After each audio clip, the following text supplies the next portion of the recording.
जय हिंद दोस्तों एक बार फिर से आप सभी का स्वागत है हमारी इस ज्ञान की दुनिया में। दोस्तों आज के हमारे इस वीडियो में हम आपको सुनाएंगे शिव महापुराण श्री रुद्र संहिता के तृतीय खंड के अध्याय 12 की कथा, जिसमें पार्वती को सेवा में रखने के लिए हिमालय का शिव को मनाना बताया गया है। दोस्तों ब्रह्मा जी बोले, हे मुनि नारद, तत्पश्चात हिमालय अपनी पुत्री पार्वती को साथ लेकर शिवजी के पास गए। वहां जाकर उन्होंने योग साधना में डूबे त्रिलोकीनाथ भगवान शिव को दोनों हाथ जोड़कर नमस्कार किया तथा इस प्रकार प्रार्थना करने लगे, भगवान, मेरी पुत्री पार्वती आपकी सेवा करने की बहुत उत्सुक है, इसलिए आपकी आराधना करने के लिए मैं इसे अपने साथ यहाँ लाया हूँ। हे प्रभु, यह अपनी 2 सखियों के साथ आपकी सेवा में रहेगी। आप मुझ पर कृपा करके इसे अपनी सेवा का अवसर प्रदान कीजिए।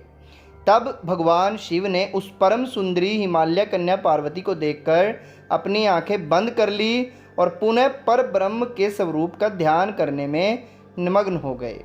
उस समय सर्वेश्वर एवं सर्वव्यापी शिवजी तपस्या करने लगे।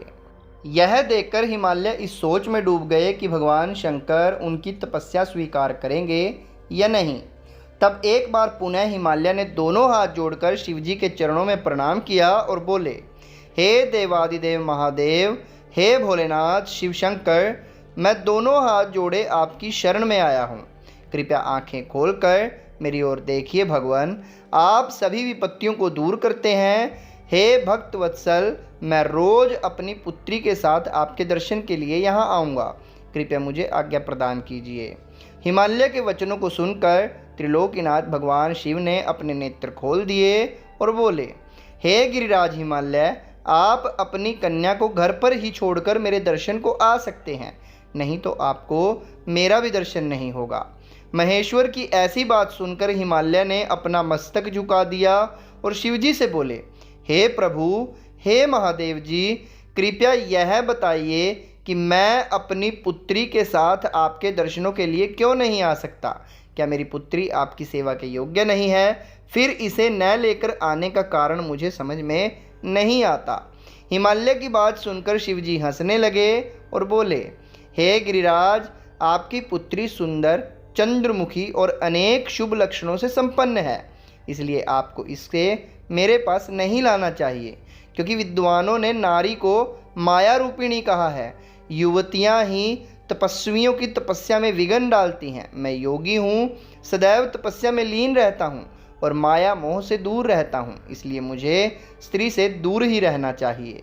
हे हिमालय, आप धर्म के ज्ञानी और वेदों की रीतियाँ जानते हैं। स्त्री की निकटता से मन में विषय वासना उत्पन्न हो जाती है और वैराग्य नष्ट हो जाता है, जिससे तपस्वी और योगी का ध्यान नष्ट हो जाता है। इसलिए तपस्वी को स्त्रियों का साथ नहीं करना चाहिए। इस प्रकार कहकर भगवान शिव चुप हो गए। हिमालय शिवजी के ऐसे वचनों को सुनकर चकित और व्याकुल हो गए। उन्हें चुप देखकर पार्वती देवी असमंजस में पड़ गई। तो दोस्तों यहाँ पर समाप्त होता है 12वां अध्याय। कल फिर मिलेंगे आपको 13वें अध्याय के साथ। तब तक के लिए जय हिंद, जय भारत।